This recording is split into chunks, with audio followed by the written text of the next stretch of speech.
Então, pastor, a palavra que eu tinha trazido no domingo foi de João 10, versículo 11, que fala assim: eu sou o bom pastor. O bom pastor dá a sua vida pelas ovelhas. E nesse texto aqui, é uma parábola que Jesus contou e que ele se colocou ali como anunciando o seu sacrifício por amor a todos nós. E contou essa parábola sendo o pastor. E eu trouxe essa palavra assim, como engrandecendo a sua vida diante de Deus, o Senhor ser o espelho de Jesus. O Senhor dá a sua vida pelas suas ovelhas. Em dedicação à oração, a buscar e ao compromisso com a palavra que o Senhor tem. Eu comentei aqui assim, que eu tenho relativamente pouco tempo aqui, mas assim, uma das coisas que me deram mais certeza de eu permanecer aqui foi esse seu compromisso com a palavra.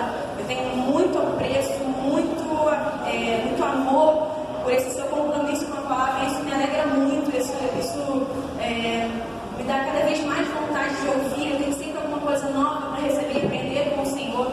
E eu comentei aqui que o Senhor é espelho de Jesus Cristo, tem dado a sua vida pela igreja. Nós queremos assim, louvar mesmo ao Senhor pela sua vida, pelo empenho que o Senhor tem em levar essa igreja, o mais difícil que seja. O Senhor está sempre ali firme, e isso é um exemplo para nós.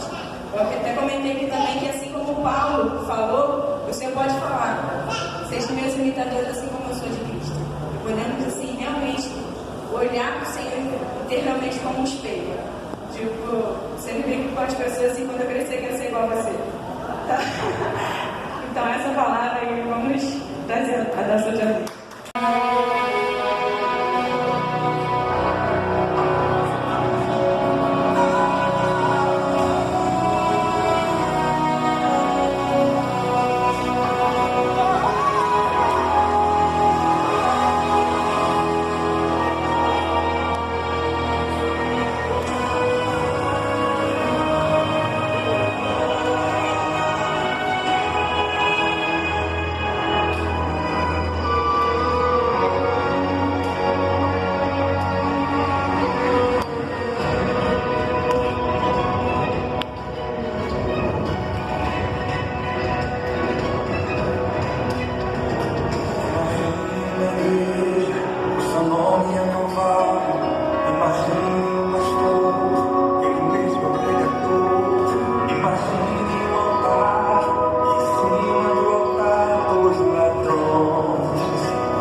No.